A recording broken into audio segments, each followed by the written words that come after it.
올라이 모두 반갑습니다. 전 로버트 브레이커입니다. 오늘 설교의 제목은 교회 시대의 끝입니다. 맞죠? 교회 시대의 끝. 저는 우리가 그 시점에 매우 가까이 와 있다고 믿습니다. 교회 시대의 끝. Great Reset. The Great Reset. 이제 저희 리셋은 여러분이 생각하는 리셋과 약간 다를지 모릅니다. 여러분이 이거 들어보셨는지 모르지만 인터넷과 사람들이 또 제게 보내주는 영상들을 보면 온통 Great Reset, Great Reset을 사람들이 말하고 있습니다. 저는 그것에 대해 그렇게 많이 말할 것은 아니지만 우리는 성경에서 하나님께서 리셋을 반복해서 실행하시는 것을 봅니다. 이건 성경의 한 주제처럼도 보이는데 사람들이 잘 풀리다가 그들이 나빠지고 재시작이 필요해지고 또 필요해지고 필요해지는 게 반복되는 거죠. 그것을 세대들이라 부르는데 따라서 저는 여기에 성경의 세대들을 그렸고 어떻게 모든 사람들이 끝나는지를 그렸습니다. 왜 또 다른 리셋이 필요하고 또 다른 리셋이 필요한지 말이죠. 여러분 그게 누구 잘못인지 아는데 그건 항상 사람의 잘못입니다. 하나님 잘못이 아니라 언제나 사람들이 일을 망치는 겁니다. 그래서 오늘은 이사야서 41장으로 시작하겠는데 저는 교회 시대의 끝에 대해서 말하고자 합니다. 저는 우리가 휴거에 거의 다가와 있다고 생각하는데 저만 그런 게 아니라 올해를 지켜보는 많은 사람들이 특히 이번 9월을 놓고 와우 지금이 그때일 수 있어 그때일 수 있어 하고 있죠. 저는 그렇다거나 그게 아니라고 말하는 게 아니라 그렇게 되길 소망할 뿐입니다. 휴거 때 구원받은 우리가 하늘로 올라가는 것이 우리의 그레이트 리셋이 될 것이니 대단한 거 아닙니까? 근데 저는 아주 빨리 성경에서 여러분께 뭔가를 보여드릴 텐데 이 세대적 가르침을 아주 빨리 소개하면서 성경의 가르침을 알려드리겠습니다. 왜냐하면 이것이 우리에게 다음에 무슨 일이 있을지에 대한 개념을 주기 때문입니다. 여러분이 성경을 아신다면 미래에 무슨 일이 있을지를 아실 수 있습니다. 여러분이 성경을 읽으면 문자 그대로 미래를 알게 됩니다. 왜냐하면 성경은 예언의 책이고 그것은 앞으로 있을 일을 알려주니까요. 전 이사야서에서 세 개의 본문을 통해 여러분께 보여드리겠는데 이사야서 41장 22절입니다. 여기 이사야서 41장 22절에서 하나님께서는 이스라엘에게 말씀하시는데 그는 그들의 우상들에 대해서 그들에게 묻고 계십니다. 그는 너희 우상은 이거 할 수 있느냐? 너희 우상은 저걸 할 수 있느냐? 하시는데 그는 매우 주의 깊게 그들에게 No, 내가 하나님이고 너희 하나님이다. 10절에서는 우상은 아니다 라 하십니다. 그리고 22절에서 이사야서 41장 22절에서 그가 뭐라 하십니까? 그들로 주장들을 내어놓고 무슨 일이 일어날지를 우리에게 보이게 하라. 오케이? 너희 우상들로 예언하게 해서 미래를 알게 하라. 네, 그것들은 말 못하는 우상들이라 성경은 말씀합니다. 그들로 이전 일들을 보이게 하여 그것들이 무엇이든 간에 우리로 그 일들을 숙고하고 그 일들의 나중 결말도 알게 하라. 아니면 앞으로 있을 일들을 우리에게 선포할지니라. 이 얼마나 이상한 성경 본문입니까? 본문은 이전 일들을 알면 다가올 일들을 알 수 있다고 말합니다. 흥미롭죠? 즉 과거를 알므로써 여러분은 미래도 알 수 있는데 그러한 말씀이 됩니다. 이제 이사야서 42장 9절로 갑시다. 이사야서 42장 9절 8절에서 그는 다시 나는 주니라고 하십니다. 내 찬양을 새긴 형상에게 주지 아니하리라. 그는 보라 나는 영광을 원하고 나는 찬양을 받고자 하는데 우상과 새긴 형상들에게 찬양을 돌리지 말라. 이는 내가 참 주님이기 때문이다 하시죠. 근데 9절은 또 보라 이전 일들이 이루어졌으며 내가 새 일들을 선포하나니 그 일들이 시작되기 전에 내가 그 일들을 너희에게 말하노라. 하나님께서는 일들이 일어나기 전에 여러분이 이 책을 보면 내가 일어나리라 한 일들을 알 수 있다. 너희가 내 말들을 듣기만 하면 무슨 일이 일어날지를 알 수 있다 하십니다. 네, 지금 사람들은 온통 그레이트 리셋을 말하고 있고 그들은 그들의 그레이트 리셋 계획을 실행하려고 합니다. 모든 사회를 바꾸고 모든 것을 그들이 원하는 식으로 바꾸고자 하는데 아십니까? 그들은 그렇게 실제 할 겁니다. 그런 일이 일어날 것인데 이는 성경이 우리에게 정확히 그게 뭔지 또 어떻게 일어날지를 보여주기 때문이죠. 따라서 우리는 그걸 보고 또 알고 있습니다. 이제 잠시 기다리세요. 저는 안경을 갖고 와야겠는데 청색광이 저를 항상 괴롭힙니다. 아멘. 이제 이사야서 46장 9, 10절을 보세요. 이사야서 46장 9, 10절에서 이걸 보십시오. 이것이 오늘 제가 보고자 하는 이사야서의 세 개의 본문 중 하나입니다. 이사야서 46장 9, 10절 너희는 오래된 이전 일들을 기억하라. 나는 하나님이요 다른 이는 없느니라. 나는 하나님이요 나 같은 이가 없느니라. 이분이 참 하나님이십니다. 오케이? 이제 10절을 보세요. 하나님께서 무엇을 하십니까? 10절을 말씀합니다. 내가 처음부터 그 끝을 선포하고 아직도 이루어지지 않은 일들을 옛날부터 선포하고 말하기를 나의 계획이 확고하리니 내가 나의 모든 기뻐하는 일을 행하리라 하였고, 따라서 하나님께서는 처음부터 끝을 선포하신다고 말씀합니다. 여러분이 옛날을 돌이켜보고 그때의 일들을 숙고하면 마지막 때에 있을 일들에 대한 많은 단서들을 찾을 수 있다는 겁니다. 그거 놀랍죠? 하나님께서는 처음부터 끝을 선포하신 겁니다. 성경은 계시책인데 질문은 여러분 그걸 읽었느냐는 겁니다. 여러분 성경 전체 읽어보셨습니까? 제가 묻는 겁니다. 여러분은 읽으셔야 할 겁니다. 읽었다면 여러분은 미래에 무슨 일이 있을 것인지 알 텐데요. 여러분은 이 불확실한 세상을 보면서 저는 항상 사람들로부터 이메일과 전화를 받는데 그들은 무슨 일이 일어날지 몰라서 제가 정말 괴롭습니다. 세상이 엉망인데 무슨 일이 앞으로 일어나는 거죠? 하고 저는 당신 성경 안 읽었습니까? 당신이 성경 읽었다면 무슨 일이 벌어지고 있고 앞으로 세상에 무슨 일이 있을지를 정확히 알았을 겁니다. 하죠. 전도서를 아주 빨리 보겠습니다. 이걸 여러분께 읽어드리겠는데 전도서입니다. 전도서 1장 9절로 10절입니다. 전도서 1장 9절로 10절이 말씀합니다. 이미 있었던 것이 앞으로 있을 것이며 이미 된 것이 앞으로도 될 것이니 해 아래 새 것이 없도다. 반복되고 또 되풀이되는 반복입니다. 이미 있었던 것이 비슷하게 되풀이됩니다. 역사는 그런 반복을 이루는 사이클인데 이런 속담이 있죠. 인류가 역사에서 배우는 유일한 교훈은 인류는 역사에서 결코 아무것도 배우지 못한다는 것이다. 역사를 공부하면 이걸 알 수 있습니다. 같은 일이 계속 반복되면서 사이클을 이룹니다. 그래서 사람들이 깨닫지 못한다는 것입니다. 그래서 본문은 이미 있었던 일이 앞으로 있을 것이고 이미 된 것이 앞으로도 될 것이니 해 아래는 새 것이 없다고 합니다. 10절 어떤 것을 가리켜 보라 새 것이라 할 만한 것이 있느냐 그것은 우리 앞에 있었던 옛 시대에 이미 있었던 것이라. 그래서 역사는 반복됩니다. 또한 인류의 역사는 인류의 추락을 담고 있는데 그들은 언제나 처음에는 올바로 시작했다가 그 다음에 타락합니다. 그리고 또 다시 시작하는 겁니다. 그들이 한동안 잘 하다가 다시 추락하고 그러면 또 재시작을 하고 이를테면 세대들에 대해 보면 저는 킹제임스 성경 신자이고 성경의 세대들에 대해서 믿는 신자입니다. 여러분이 성경을 보면 세대들을 볼 수 있는데 제가 이거 그린 것은 여러분을 위해서 예를 들기 위해서입니다. 세대들을 공부하지 않고서 성경을 알기란 매우 어렵습니다. 세대들을 알면 성경을 이해하는 데 큰 도움이 되죠. 세대들에 대한 가르침이 우리에게 뭐를 알려줍니까? 사람들은 언제나 죄에 빠지고 그러면 하나님께서 심판을 내리신다는 겁니다. 그러면 리셋이 되고 또 시작되죠. 먼저 에덴의 경륜인데 아담과 이브가 거기 있었습니다. 자, 이름을 쓰는 걸 잊었는데 여기 아담과 이브가 있습니다. 아담과 이브는 완벽한 세상에서 완벽한 환경 가운데서 출발했습니다. 모든 것이 좋았고 그들이 해야 될 일은 그 나무 열매를 먹지 말라는 하나님의 한 가지 계명에 순종하는 것이었습니다. 그들이 뭘 했냐면 그들은 그 열매를 먹었습니다. 그들은 타락했고 하나님 뭐 하셨죠? 그는 저주와 사망을 보내셨죠. 한 사람에 의하여 죄가 세상으로 들어오고 그 죄에 의하여 사망이 왔으니 그래야 모든 사람이 죄를 지었으므로 사망이 모든 사람에게 전달되었느니라. 사람의 범죄로 인해 하나님의 심판이 떨어졌죠. 그리고 우리는 홍수 이전의 경륜, 곧 양심 시대를 보는데 그때 사람들은 양심을 따랐고 그때 여러분 모두 알고 있는 노아라는 사람이 등장했죠. 노아 말이죠. 홍수 이전의 사람들은 양심을 따랐는데 성경은 그때 사람들의 생각이 계속 악했다고 합니다. 사람들이 급격히 사악함과 죄악으로 치달아서 하나님께서는 오케이, 내가 죄에 대한 심판으로 홍수를 부른다 하셨습니다. 여러분은 반복되는 패턴을 보시죠. 사람들이 계속 죄에 빠지는 일이 반복됩니다. 하나님께서는 심판을 보내시고 다시 시작하셔야 하고요. 리셋 버튼을 누르시는 거죠. 노아 다음에 우리는 인간 정부를 보는데 그때는 홍수 이후의 경륜이고 우리는 여기서 님롯이라는 사내를 봅니다.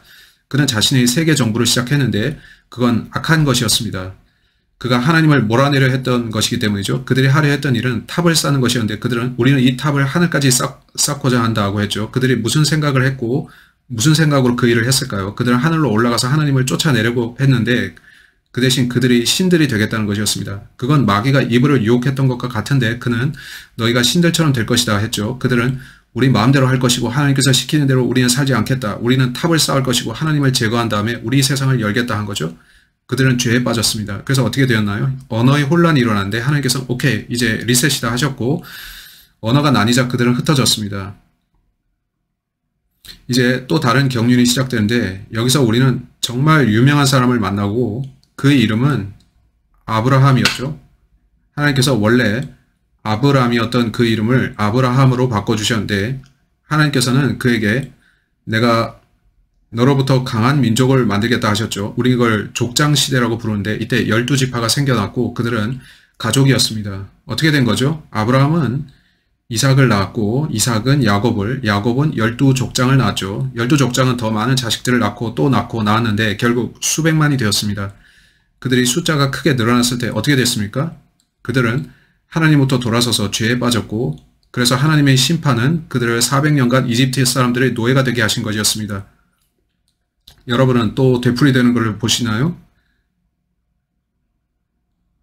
각 세대는 좋은 상태로 출발하지만 하나님께서 한 사람을 지명해 부르시는데 그러다가 사람들은 죄에 빠집니다.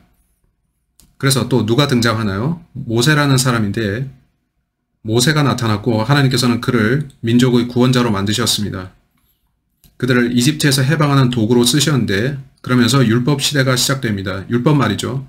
그때 하나님께서는 이스라엘에게 율법을 주시고 그들을 민족적으로 사용하셨습니다. 그것은 어떤 원리였습니까?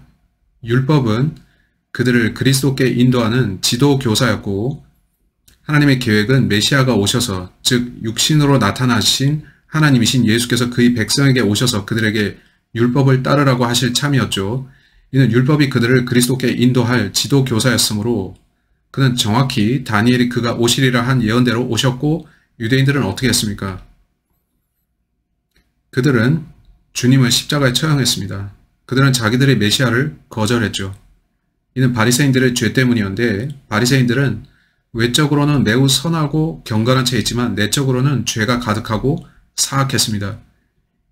예수께서는 그들을 가리켜서 위선자들 또 독사들이라 하셨는데 그들은 메시아를 거절했고 그래서 하나님의 심판이 떨어졌죠.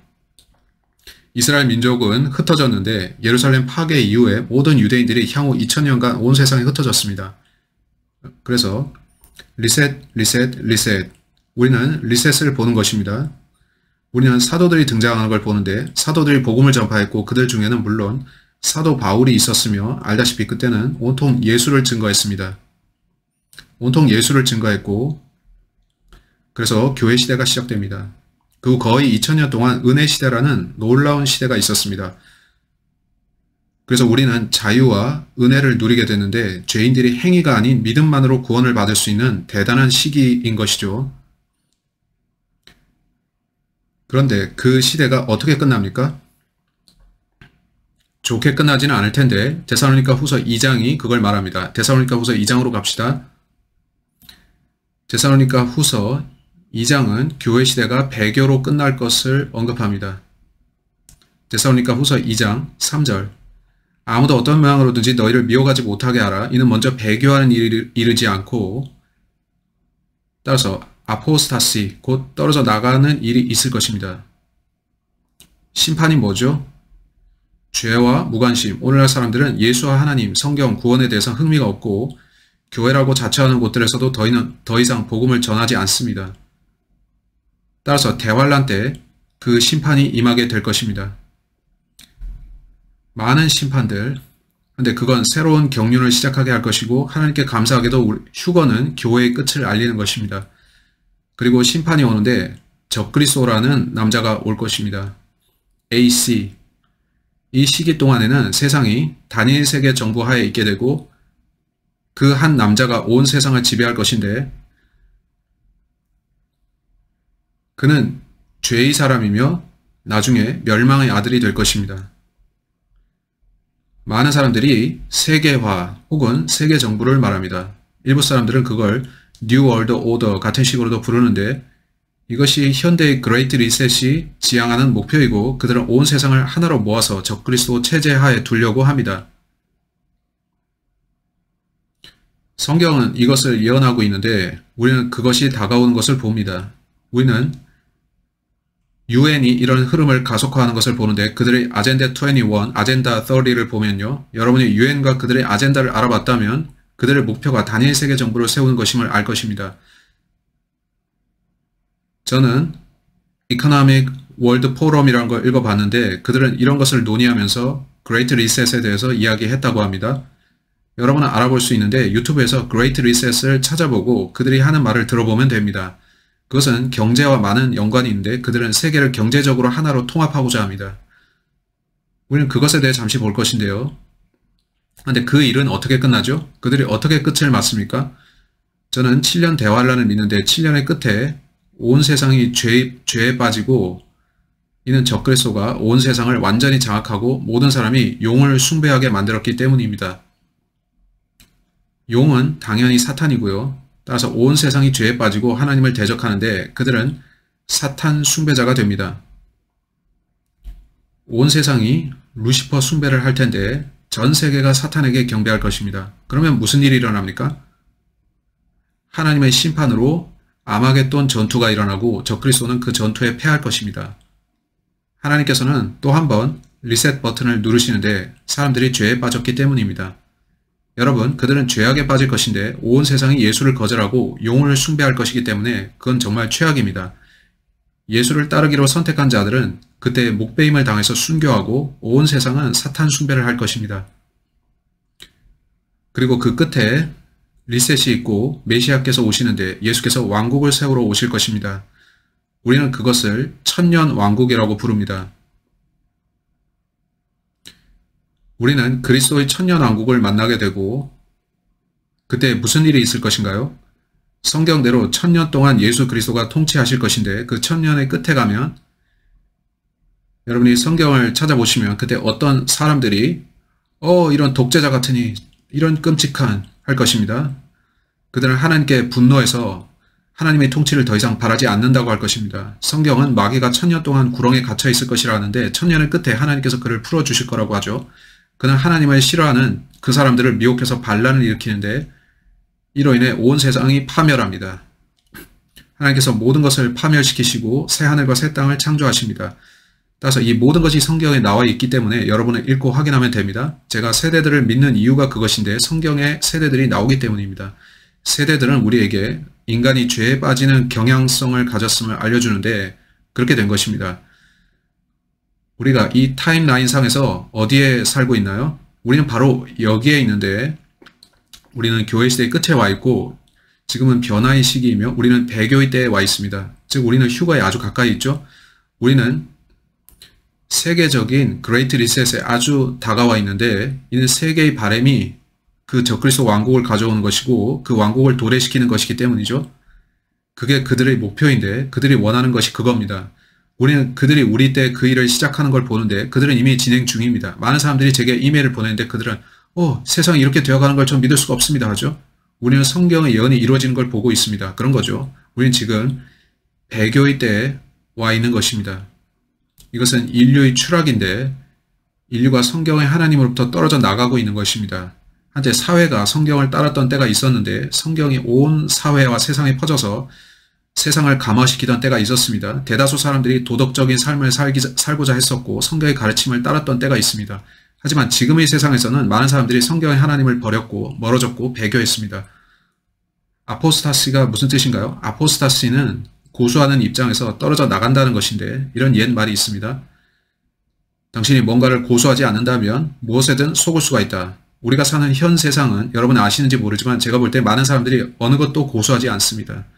그들은 무엇에든 속을 수 있는데 배교가 만연해 있습니다. 거짓 교리와 거짓 가르침들이 아주 만연해 있는데 누구도 고수하지 않습니다. 한때 하나님께서는 우리에게 자리를 지키라고 하셨는데 그는 말씀하십니다. 여러분 어떤가요? 여러분이 크리스찬이라고 자처한다면 서 계십니까? 보시면 오늘날 많은 자칭 크리스찬들이 서 있지 않습니다. 그들은 넘어지는 자들인데 그들은 적그리스도의 체제가 들어설 때 그걸 반대하는 설교를 하지 않고 받아들일 겁니다. 자, 흥미롭죠? 여러분은 성경이 얼마나 자주 여러분에게 서 있으라고 했는지를 아십니까? 스탠드에 대한 몇몇 구절을 봅시다. 에베소서 6장 10절. 끝으로 나의 형제들아 주 안에서와 그의 힘의 능력 안에서 강건하라.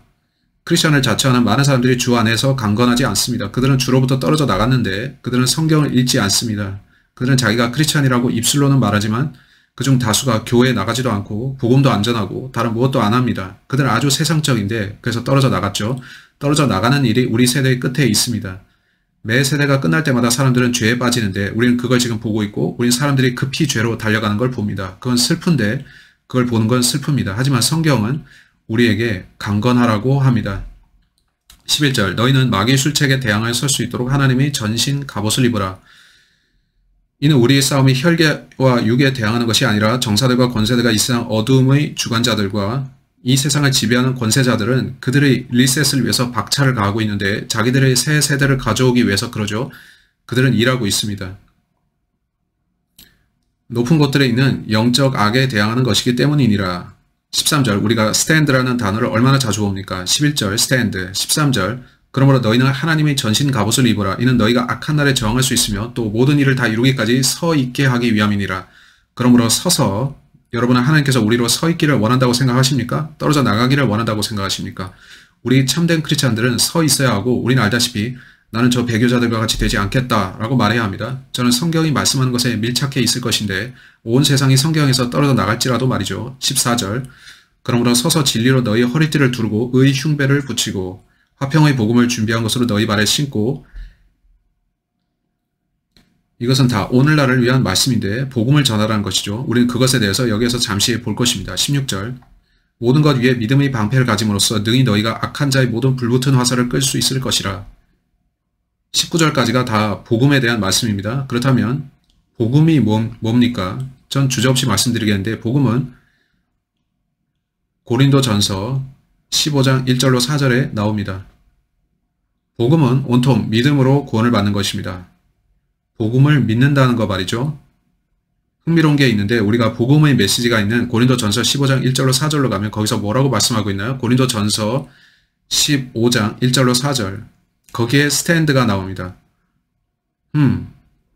오늘날 크리스찬을 자처하는 많은 사람들이 복음이 뭔지를 모르고 그게 성경 어디에 있는지도 모릅니다. 근데 성경은 우리가 복음 안에 서 있어야 된다고 말씀하죠. 그건 그리스도의 피의 대속의 복음입니다. 고린도전서 15장 1절로 4절 형제들아 내가 너희에게 전한 복음을 이제 너희로 알게 하노니 이는 너희가 받았고 그 안에 선 것이라. 여러분은 복음 안에 서 있고 또 복음을 믿고 있습니까? 여러분 복음을 신뢰합니까? 복음이 뭔가요? 복음은 온통 우리를 구원하시려고 예수께서 하신 일에 대한 것입니다. 이스라엘이 메시아를 거절했던 그 실수를 반복하지 말라는 것이고 메시아를 신뢰하고 그분과 또 그가 여러분이 하신 일 안에 서 있어야 되는 것입니다. 그러면 그가 오셔서 여러분을 휴거시키실 것인데 여러분은 세상에 다가올 일을 피할 것입니다. 보시면 이 모든 세대들이 끝에 도피한 일이 있었습니다. 이때 무슨 일이 있었냐면 그들이 하나님께로부터 돌아서서 노예로 잡혀갔는데 모세가 나타나고 하나님의 심판이 이집트에 떨어지자 이스라엘은 도피했죠. 따라서 여러분은 하나님의 심판 아래로 들어갈 필요가 없는데 여러분이 하나님께서 말씀하신 것에 서 있으면 심판에서 벗어날 수 있습니다. 이것이 여러분이 서 있어야 할 복음입니다.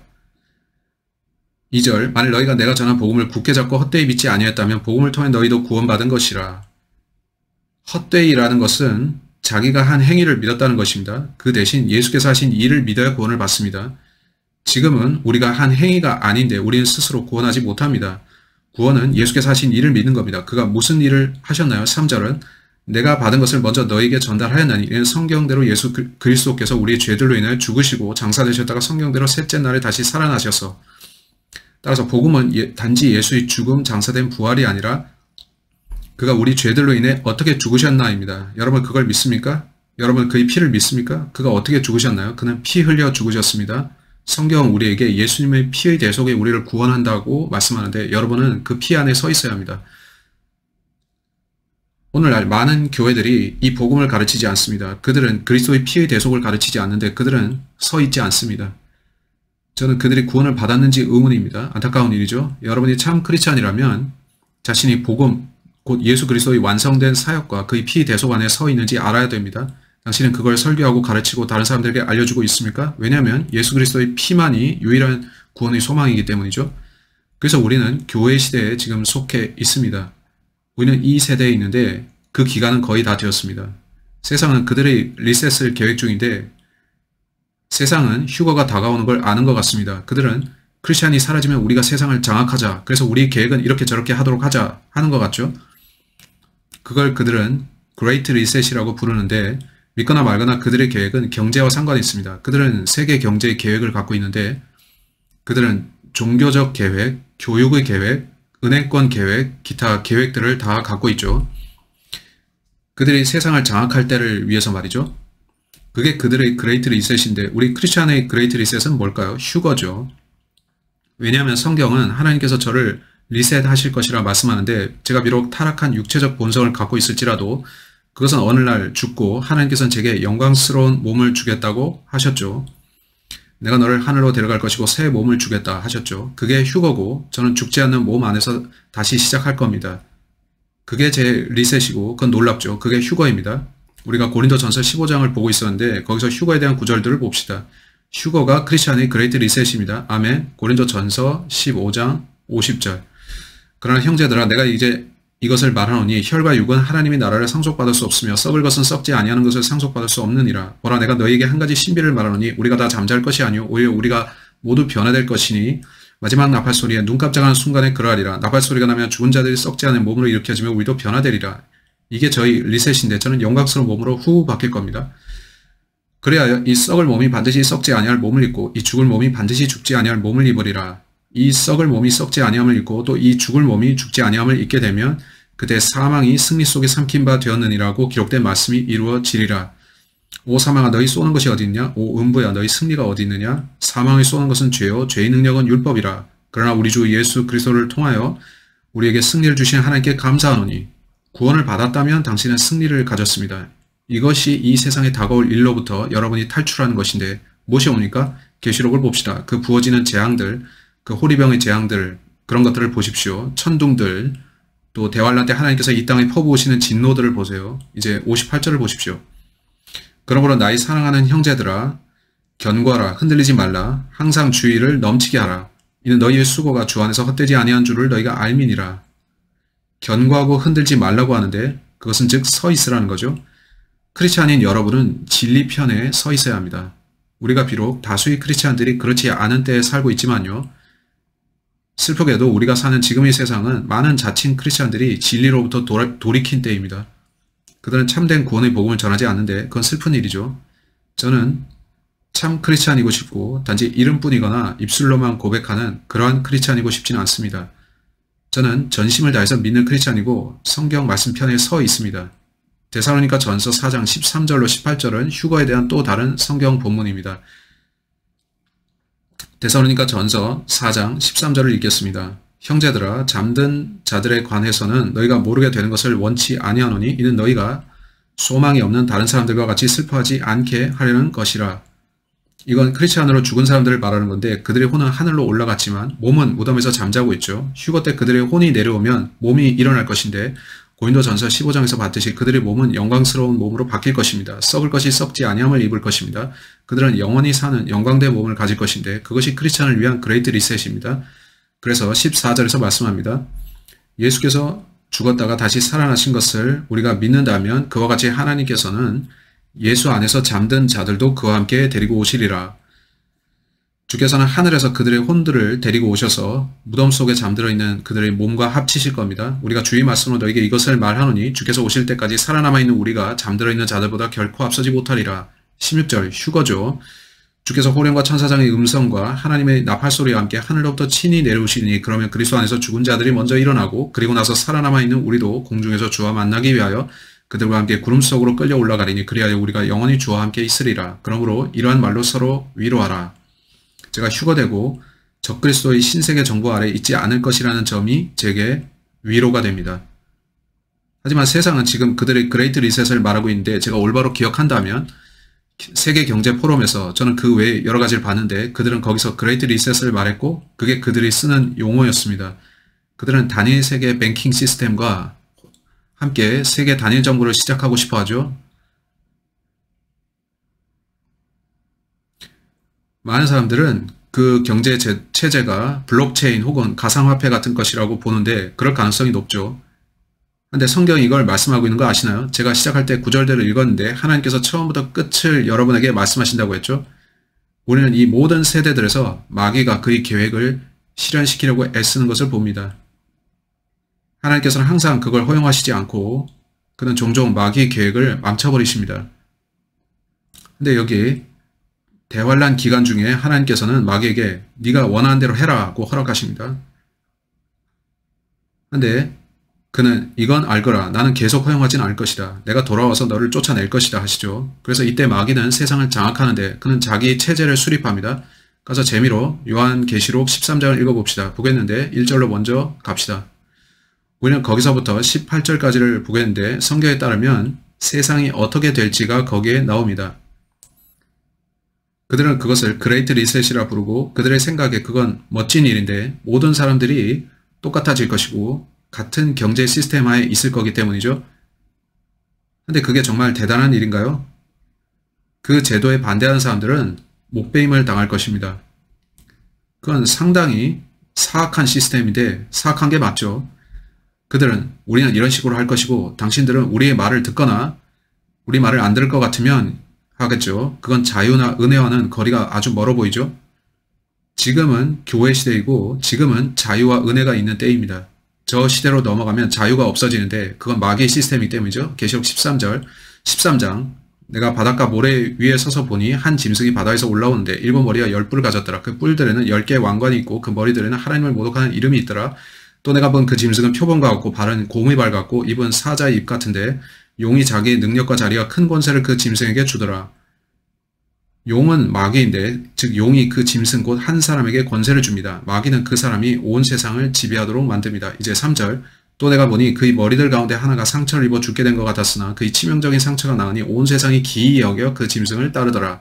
4절 사람들이 그 짐승에게 권세를 준 용에게 경배하고 따라서 온 세상이 용, 사탄을 숭배합니다. 따라서 크리스찬들은 이런 세상에서는 환영받지 못하겠죠. 그래서 그레이트 리셋은 성경의 하나님을 제거하고 그들이 사탄 루시퍼 곧 용을 숭배하는 시스템을 수립하고자 하는 겁니다. 여러분은 왜 그 자를 계속 용이라고 부른지 묻겠죠. 12장 9절을 말씀합니다.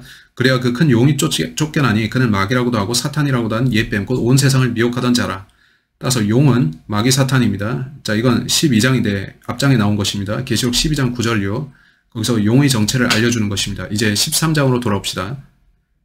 4절에서 사람들이 그 짐승에게 권세를 준 용에게 경배하고 또 그 짐승에게도 경배하며 말하기를 누가 그 짐승과 같으며 누가 감히 그와 더불어 싸울 수 있으리요? 라고 하더라. 따라서 그는 매우 강력한 권세를 가질 것인데 그는 수많은 군사를 거느릴 것이고 강력한 무기를 가질 겁니다. 제 생각에 그는 세상에서 가장 강력한 군대를 가질 것이고 그 기간 중에는 누구도 그를 패배시키지 못할 것입니다. 그 짐승이 큰 일들과 모독하는 말들을 하는 입을 받았으며 또 42달 동안 활동할 권세를 받았더라. 그 짐승이 입을 벌려 하나님을 대적하여 모독하되 그의 이름과 그의 성막과 하늘에 거하는 자들을 모독하더라.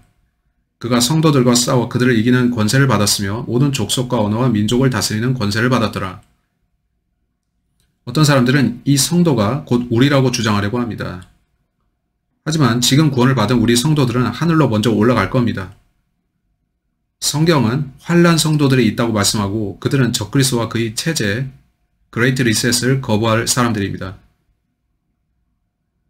그들은 우리는 당신의 길로 따라가지 않을 것이다 하고 목배임을 당할 것입니다. 저는 이들이 이기는 성도들이라고 보는데 그들은 휴거를 놓친 사람들이죠. 그들은 나는 크리스찬이 될 기회는 놓쳤지만 지금부터라도 예수를 택하겠다 할 것인데 적그리스도는 예수는 안 된다. 지금은 우리 시대고 너희는 나를 믿어야 한다. 너는 용과 나를 경배해야 한다 하겠죠. 그들이 나는 예수를 선택합니다 하면 목배임 당할 것입니다.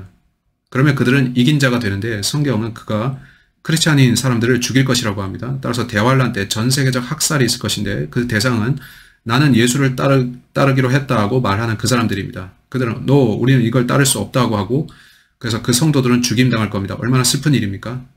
모든 족속과 언어와 민족을 다스리는 권세를 받았더라. 따라서 적그리스도라는 이 인물은 이 짐승은 온 세상을 장악할 겁니다. 8절 세상의 기초가 놓인 이래로 죽임당한 따라서 다른 신을 믿는 사람이 허용되지 않습니다. 그가 하나님으로 모셔질 겁니다. 그에게 경배하는 자들의 이름은 어떻죠? 어린 양의 생명의 책에 그들의 이름이 기록되지 못하고 땅에 사는 모든 자는 그에게 경배할 것이라. 그들은 구원받지 못합니다. 적그리스도를 택하는 사람은 구원받지 못합니다. 그건 당신이 어린 양 예수 그리스도를 거부한다는 뜻이기 때문이죠. 9절 누구든지 귀 있는 자는 들을지어다. 제가 이 말을 하는 것은 여러분이 이 그레이트 리셋 이후에 일어날 일에 대한 성경 말씀을 알기 원하기 때문입니다. 그레이트 리셋은 이 왕국을 수립하기 위한 과정이고 성경이 이렇게 말씀합니다. 10절 포로로 삼는 자는 그도 포로가 될 것이요 칼로 죽이는 자는 그도 칼에 죽게 될 것이라. 여기에 성도들이 있느냐 믿음이 있느니라. 이들이 저때 곧 대환란 때의 성도들입니다. 그들은 휴거를 놓쳤고 이러합니다. 예수라는 분이 옳았고 그 크리스찬들이 맞았구나. 내가 그 말을 들었어야 하는데 그래 이제 내가 칼을 들고 적그리스도와 싸워보자 하면서 그러면 어떻게 된다고요? 그들은 칼에 죽임당합니다. 적그리스도가 그들을 죽일 겁니다. 따라서 여러분이 휴거를 놓쳤다면 그러한 여러분이 마지막으로 해야 될 일은 적그리스도와 맞서는 겁니다. 오케이? 하지만 성경이 말씀하는데 그들은 이길 수 없습니다. 그때 최선의 방법은 끝까지 견뎌내는 건데 짐작컨대 어디 숨거나 이 시기가 끝날 때까지 숨어서 살아남는 겁니다. 근데 여러분이 살아남는다는 보장은 없는데 성경이 말씀하기를 3분의 1의 숲이 불타고 물들의 3분의 1이 피가 되고 3분의 1의 사람이 죽는다고 하기 때문이죠. 따라서 수많은 죽음과 파괴가 있을 텐데 지진들도 있을 것입니다. 여러분이 살아서 이 기간을 통과할 수 있으리라는 어떤 보장도 없습니다. 정말 끔찍한 기간이고 그래서 은혜의 시대인 지금 구원받고 휴거 때 올라가는 게 그렇게 좋은 겁니다. 이제 11절 또 내가 보니 다른 짐승이 땅에서 올라오는데 어린 양처럼 두 뿔을 가졌으며 용과 같이 말하더라. 그가 자기 앞에 있던 첫째 짐승이 모든 권세를 행사하고 또 땅과 거기에 사는 자들로 하여금 치명적인 상처를 치유받은 그 첫째 짐승에게 경배하게 하더라. 또 큰 이적을 행하는데 심지어는 사람들 앞에서 불을 하늘에서 땅 위로 내려오게 하더라. 그 자는 놀라운 일을 행하는데 그걸 본 사람들은 와우 그가 신인 것 같다 할 겁니다. 옛날로 가보면 로마 사람들이 와서 카이사가 나는 신이다 했고 사람들은 그를 신으로 숭배해야 했는데 많은 크리스찬들이 나는 그럴 수가 없다 하다가 죽임당했죠. 로마의 기독교 박해는 잔혹했는데 역사를 공부하면 그걸 아실 수 있습니다. 이제 14절을 보십시오. 그가 짐승 앞에서 행할 권세를 받아 그 같은 기적들을 통하여 땅에 거하는 자들을 미혹하며 또 땅에 거하는 자들에게 말하기를 칼로 상처를 입었다가 살아난 그 짐승을 위하여 형상을 만들어야 한다고 하더라. 15절 또 그가 짐승의 형사에게 생명을 주는 권세를 받아 그 짐승의 형상으로 말도 하게 하고 그 짐승의 형사에게 경배하지 아니하는 자는 다 죽이도록 하니라. 정치적 올바름을 따르지 않으면 그때는 사형입니다. 이 짐승에 경배하지 않으면 사형에 처해지는데 제가 믿기로 그는 문자적으로 사탄이 육화된 사람입니다.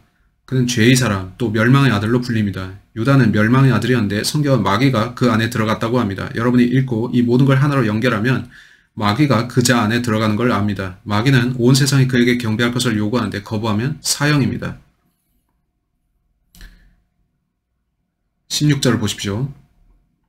그가 모든 자, 즉 작은 자나 큰 자, 부자나 가난한 자, 자유자나 종이나 그들의 오른손이나 이마에 표를 받게 하고 그 표나 그 짐승의 이름이나 그 이름의 숫자를 지닌 사람을 제외하고는 아무도 사거나 팔 수 없게 하더라. 짐승의 표는 세 부분으로 이루어져 있습니다. 그걸 여기 약자로 쓰겠는데 짐승의 표 MTB입니다. Mark of the Beast. 여러분은 그의 목표가 경제 전반을 장악하는 것임을 압니까? 그가 그렇게 하고 나서 너희가 사거나 팔려면 너희가 자유롭게 경제활동을 하고자 하면 나의 표를 받아야 한다고 할 것입니다. 그 표가 뭡니까? 그 표가 뭡니까? 그건 사람들이 자기의 소유권을 표시하려고 가축에 찍는 낙인과 같은 것입니다. 여러분이 목장 소유주라면 자신이 낙인을 갖고 있을 텐데 그건 보통 알파벳이나 숫자 같은 거고 그걸 불에 달궈서 치익하고 가축한테 지집니다. 그러면 그 소가 누구의 것인지가 표시가 되는 거고 그게 그의 마크인 겁니다. 마귀는 문자적으로 사람들에게 표를 찍고 자기 소유권을 주장할 겁니다. 그는 너희는 내 소유다 할 겁니다. 여러분이 나는 당신 것이 되고 싶지 않다 하면 그는 너를 죽이겠다 할 것입니다. 그는 온 세상을 지배할 절대 독재자이기 때문입니다. 그건 무서운 일인데 안 그렇습니까? 전 제가 그레이트 리셋 전에 올라갈 것이기 때문에 너무 감사합니다. 제 리셋은 휴거입니다. 저는 올라갈 겁니다. 아멘. 혹자가 제게 전화를 해서 이렇게 말하곤 하죠. 브레이크 형제, 우리는 수직으로 올라갈 겁니다. 저는 수직으로 올라갈 그날을 기다립니다. 아멘. 또 다른 사람은 말하기를 브레이크 형제, 우리는 곧 이 행성에서 벗어날 거예요. 저는 그러고 싶습니다. 저는 곧 있을 휴거 때 여기를 떠날 텐데 이 행성을 떠나겠죠. 아멘. 저는 하늘에 있을 겁니다. 근데 17절에 말씀합니다. 그 표나 그 짐승의 이름이나 그 이름의 숫자를 지닌 사람을 제외하고는 아무도 사거나 팔 수 없게 하더라. 18절은 말씀합니다. 지혜가 여기에 있으니 지각이 있는 자는 그 짐승의 숫자를 헤아려 보라.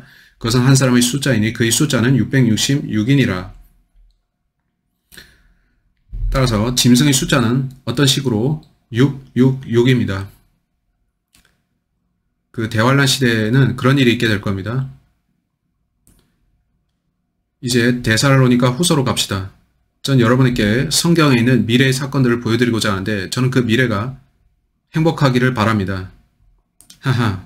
그러나 그렇지는 않고 성경에 따르면 우리의 미래는 상당히 암울하고 이게 성경이 가르치는 사실입니다. 데살로니가 후서 2장 7절 그 기간 중에 무슨 일이 일어날지 말씀한 걸 보세요. 이건 명백히 대환란을 가리키는데 대환란의 경륜이라 부를 수 있겠죠. 데살로니가 후서 2장 7절을 보겠습니다. 불법의 신비가 이미 활동하고 있나니 현재는 막는 자가 있어 막을 것이나 그가 그 길에서 옮겨질 때까지만 그리하리라. 많은 사람들이 여기서 막는 자를 성령이라고 합니다. 성령께서 우리를 데려가실 때까지 적그리스도는 움직일 수 없다는 거죠. 따라서 그레이트 리셋과 짐승의 표가 주어지는 그 일은 휴거 이전까지는 일어날 수 없다는 건데 이는 하나님께서 자신의 신부인 교회를 데려가시기 전에는 그럴 수 없다는 겁니다. 그리고 8절에서는 또 이어서 이렇게 말씀합니다. 그리고 나서 그 악한 자가 나타나리니 주께서 그를 자기 입에서 나오는 영으로 소멸하시고 그의 찬란한 오심으로 제거하시리라. 이게 언제입니까? 아마겟돈 때인데 7년이 경과한 후입니다. 결국 심판이 떨어질 텐데 7년 동안 적그리스도는 자기 길을 갈 것입니다. 9절에서 적그리스도에 대해서 어떻게 말씀합니까? 그 악한 자가 오는 것은 사탄의 역사에 따라 모든 능력과 표적들과 거짓 이적들과 우리는 계시록 13장에서 이것을 봤는데 그 자는 하늘에서 불이 내려오게 할 수 있고 그는 이적들과 기적들을 행할 수 있습니다. 근데 그 이적들은 거짓 이적들이라 불리고 그는 거짓말쟁이며 속이는 자입니다. 10절 멸망하는 자들 안에 있는 모든 불의의 속임수로 오는 것이니 이는 그들이 진리의 사랑을 받아들이지 아니하여 구원을 받지 못하였기 때문이라. 대환란에 처한 이 사람들은 진리의 성경을 사랑하지 않았습니다. 그래서 그들은 구원받지 못했고 휴거를 놓쳤던 것입니다. 그들은 뒤에 남겨졌는데 뒤에 남겨진 그들의 구원을 받기가 쉬울까요? 그 다음 구절인 11절 보겠습니다. 이로 인하여 하나님께서 그들에게 강력한 미혹을 보내시어 거짓말을 믿게 하시면 다수의 세상 사람들이 믿게 될 강력한 거짓말이 올 것입니다. 하나님은 거짓말하지 않으시고 거짓말이 온 세상에 전파되어서 사람들이 믿게 만들지는 않으십니다. 저는 언제나 이 거짓말이 무엇인지를 의아했는데요. 한데 이 사람들은 그들이 진리인 성경을 믿고자 하지 않았기에 거짓말을 믿으려 하고 하나님께서는 그래 가서 너희가 믿고 싶은 거짓말 믿어라 하신 겁니다. 왜 그들은 거짓말을 믿을까요? 12절이 말씀합니다. 진리를 믿지 않고 불의를 좋아하는 모든 자로 심판을 받게 하려 하심이라. 그들은 의와 성경의 하나님보다 죄를 더 사랑했고 그들이 죄를 사랑했기에 의와 하나님 성경을 원하지 않았습니다. 그들은 죄와 악을 택했고 하나님께서는 그래 행운을 빈다 잘 가라 그 길로 가라 하신 건데 온 세상에 거짓이 유포될 것이고 그걸 믿는 당신은 악하기 때문에 또 성경을 믿지 않기에 그걸 믿을 겁니다. 이제 13절이 말씀합니다. 그러나 주께 사랑받는 형제들아 우리가 너희에 대해 하나님께 항상 감사를 드림이 마땅하면 하나님께서 처음부터 너희를 택하시어 성령이 거룩해 하심과 진리를 믿음으로 구원을 받게 하심이니 따라서 우리 참된 크리스찬들은 거기에 들어가지 않습니다. 우리는 휴거되어서 올라갈 건데 그게 성경의 가르침입니다. 14절 이를 위하여 하나님께서 우리가 전한 복음으로 너희를 부르시어 우리 주 예수 그리스도의 영광을 얻게 하셨느니라. 15절 보세요. 그러므로 형제들아 굳게 서서 하하 저는 크리스찬이고 이쪽 경륜에 속해 있는데 저는 저쪽으로 넘어가지 않을 겁니다. 저는 성경 말씀 위에 서 있을 건데 전 제가 올라갈 방향을 바라보고 있습니다. 저는 내가 저 시대에 들어가면 어떡하지? 하지 않습니다. 저는 성경을 읽었기 때문에 크리스찬인 제가 저기 들어가지 않을 걸 압니다. 본문을 보십시오. 그러므로 형제들아 굳게 서서 말로나 우리 편지로나 너희가 배운 바 전통들을 지키라. 따라서 우리는 진리에 서 있어야 합니다. 마귀는 이 세상에 와서 구절의 거짓 이적들을 베풀 것입니다. 그가 온 세상에 유포시킬 대단한 거짓말이 있을 겁니다. 저는 언제나 그게 뭔지 궁금했는데 여러분은 마귀가 거짓말쟁이임을 아십니까? 여러분이 뭘 듣든 간에 요새는 진리가 뭔지 알기 어려운데 아주 많은 거짓말들이 퍼져 있기 때문이죠. 사실 바울이 디모데전서 4장에서 마지막 날들에 대해 말하기를 디모데전서 4장에서 이제 성령께서 분명히 말씀하시나니 마지막 때 어떤 자들이 믿음에서 떠나 미혹하는 영들과 마귀들의 교리들을 따르리라. 그들 자신이 양심의 화인을 맞아 위선으로 거짓을 말하리라. 우리가 사는 이 마지막 날들에는 많은 거짓말들이 퍼져 있습니다. 우리는 그 거짓말을 매일 보고 있는데 누가 이 거짓말들을 퍼뜨립니까? 그건 마귀인데 요한복음 8장 44절 너희는 너희 아비 마귀에게서 나와서 너희 아비 정욕을 행하고자 하는도다. 그는 처음부터 살인자였으며 진리 가운데 거하지 아니하였으니 이는 자기 안에 진리가 없음이라. 그가 거짓말을 할 때에는 자신에게서 우러나와 한 것이니 이는 그가 거짓말쟁이요 또 거짓말의 아비이기 때문이라. 따라서 용을 따르는 모든 자들은 그들의 거짓말로 권세를 얻습니다. 그들은 진실을 말하지 않고 또 정직하지 않은데 그들은 속입니다. 마귀는 속임수로 오는데 따라서 속임수와 거짓말이 이 마지막 날들의 주제입니다. 우리는 그걸 지금 보는데 사람들이 하는 말들 중 어떤 것도 쉽사리 믿을 수가 없습니다. 특별히 구원받지 못한 자들은 그렇죠. 성경을 아는 우리는 이런 일을 아는데 질문은 우리가 어떻게 해야 되느냐는 겁니다. 저는 그걸로 마치겠는데 좋은 질문입니다. 크리스찬으로서 저는 뭘 해야 되는지를 알고 있습니다. 저는 성경을 전파해야 하는데 성경을 가르쳐야 하죠. 그게 제가 하는 일인데 저는 여러분께 보세요. 지금 세상에서 일어나는 모든 일이 여기 있고 이 책은 이미 우리에게 그 일을 예고하고 있습니다 하죠. 이 사실은 성경에 대한 제 믿음을 강화시키는데 모든 일들이 성경이 말씀한 것처럼 일어나기 때문이죠. 이로 인해 저는 성경이 진리임을 알며 저는 성경을 보고 읽고 믿는 편이 더 낫다는 것을 압니다. 저는 그리스도의 피를 신뢰하는 것이 더 낫다는 걸 아는데 저는 이미 믿고 있습니다. 저는 여러분을 격려해서 헤이 구원을 받고 휴가 받으세요. 그렇지 않으면 당신은 이런 매우 디스토피아적이고 아주 우울한 미래로 가야 합니다. 라고 하죠. 디도서 2장 11절로 15절은 구원을 받은 우리가 어떻게 살아야 하는지 알려줍니다. 디도서 2장 11절.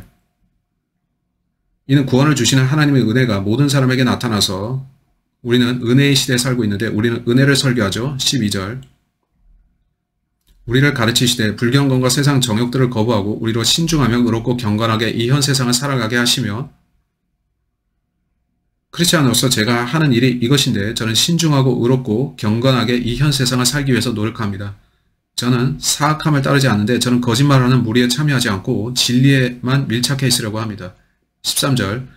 그 복된 소망 곧 위대한 하나님이신 우리 구주 예수 그리스도의 영광스러운 나타나심을 기다리게 하셨음이니 저는 매일 살면서 사람들에게 거짓 대신 진리를 전하고 몸의 구원의 날 곧 구주이신 예수 그리스도를 만날 휴거의 날을 기다리고 있습니다. 14절.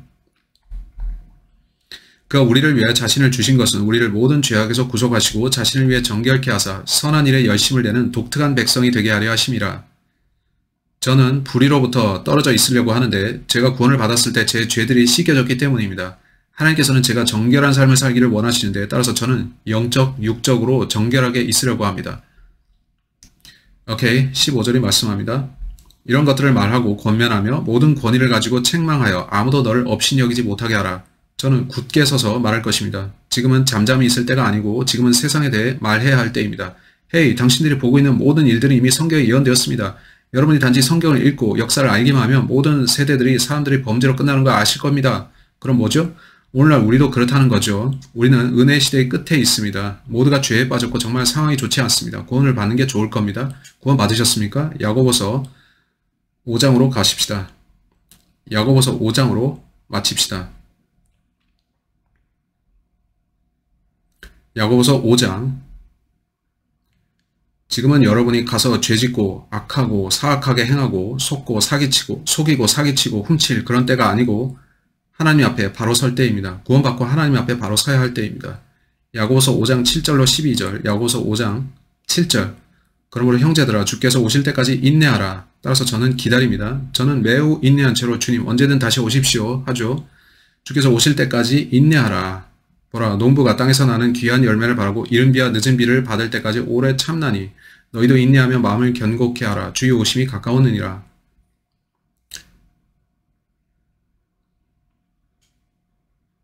저는 진실로 예수께서 속히 오시리라고 믿습니다. 당신이 구원을 받지 않았다면 분명히 어느 날 아침 당신이 잠에서 깨어났을 때 세계 도처에서 사람들이 사라졌고 그들이 어디로 갔는지 모르겠다는 뉴스를 볼 것입니다. 그때 이걸 기억하셔야 합니다. 전에 로버트 브레이커라는 사람이 그런 일이 있을 거라고 얘기했다는 거 말이죠. 그러면 당신은 무슨 일이 일어났는지 알 것이고 앞으로 무슨 일이 있을 건지도 알 겁니다. 그때는 이미 휴거에 동참하기엔 늦은 때입니다. 그 이후로 당신은 마귀를 거부하고 예수님을 위해서 자기 목을 내놔야 구원을 받을 수 있습니다. 야고보서 5장 9절을 보십시오. 8절에서 주님이 오심이 가깝다고 했죠. 9절 형제들아 정죄받지 아니려거든 서로 원망하지 말라. 보라 심판하시는 분이 문 앞에 서 계시니라. 나의 형제들아 주의 이름으로 말한 선지자들을 고난과 인내의 본으로 삼으라. 11절이 말씀합니다. 보라, 우리는 견디어내는 자들을 복 있는 사람들로 여기나니 너희가 욥의 인내를 들었고 또 주의 결말을 보았거니와 주는 인정이 심히 많으시고 자비로우시니라. 우리가 얼마나 자비로운 하나님을 모시고 있습니까? 나의 형제들아, 무엇보다도 맹세하지 말라. 하늘로도 말고 땅으로도 말며 어떤 다른 맹세로도 말지니라. 다만 너희는 이해할 것은 이해하고 아니라 할 것은 아니라 하여 정죄에 빠지지 않도록 하라. 매 세대마다 인간들이 타락합니다. 당신은 구원받은 크리스찬이십니까? 당신이 크리스찬이라면 배교하지 마십시오. 뒤로 물러나서 죄에 빠지지 말고 거짓말을 받아들이지 말며 진리를 찾으십시오. 당신이 구원을 받았다면 구원을 잃어버리진 않겠지만 자기 간증을 잃어버릴 수 있고 기쁨도 잃어버릴 수 있죠. 본문은 행복한 사람들을 이야기하는데 당신은 행복합니까? 여러분은 많은 걸 잃어버릴 수 있고 하늘의 보상도 잃어버릴 수 있습니다. 재판관이 오고 계신 걸 보십시오. 9절에서 읽은 것처럼 그는 심판관이십니다. 휴거 때 우리는 올라갈 것이고 그러면 그리스도의 심판석에 서게 될 것입니다. 하나님께서 거기서 우리를 판단하시고 우리가 그를 섬겼던 대로 보상해 주실 겁니다. 당신은 그분을 위해서 지금 뭔가 하고 있습니까? 주님을 신뢰하십니까? 아니면 죄에 빠져 있습니까? 당신이 죄 가운데 살고 있다면 자기 생애에서 리셋 버튼을 눌러야 하고 하나님께 돌아오셔서 저는 크리스찬으로서 올바로 살지 못했습니다. 리셋 저 회개합니다. 하나님께 돌이키고 올바로 행하겠습니다. 왜냐하면 저는 하늘의 보화를 쌓고 싶고 보상을 받고 싶기 때문입니다. 따라서 저는 바로 서기 위한 모든 일을 하겠습니다. 또한 저는 성경 말씀을 증거하고 구원의 복음을 전파하기 위한 모든 일을 하겠습니다. 이는 제가 사람들이 구원받는 걸 원하기 때문입니다. 해야 합니다. 저는 누구도 형벌의 장소가 있는 지하세계로 내려가는 걸 보기를 원치 않는데 저는 누구도 대환란에 들어가서 가축처럼 낙인이 찍히고 마귀에게 속해서 억지로 그를 섬기는 걸 보고 싶지도 않습니다. 저는 그런 것을 바라지 않고 당신이 예수 그리스도가 하나님이시며 그가 당신의 죄들을 대신해서 죽으신 사실을 알기 원합니다. 이스라엘이 했던 실수를 되풀이해서 그분을 거절하지 마십시오. 그분께 나와서 그를 신뢰하고 그 피를 믿으면 그분은 세상에 닥칠 일로부터 당신을 건져주실 것입니다. 제가 말할 것이 더 많지만 여기서 멈추겠습니다. 이 시간이 여러분께 은혜가 되었기를 바라며 이 메시지에 경청하시길 바랍니다. 당신이 예수께 나와서 구원받기를 바랍니다. 당신이 이미 구원받았다면 바로 서시기를 바랍니다. 당신이 나가서 주님을 증거하시기를 원하는데 그들에게 다가올 일들을 말해주십시오. God bless. 휴거가 아직 일어나지 않는다면 다음 시간에 뵙겠습니다. 또 다른 설교로 여러분을 찾아뵙겠습니다. God bless you. Bye bye.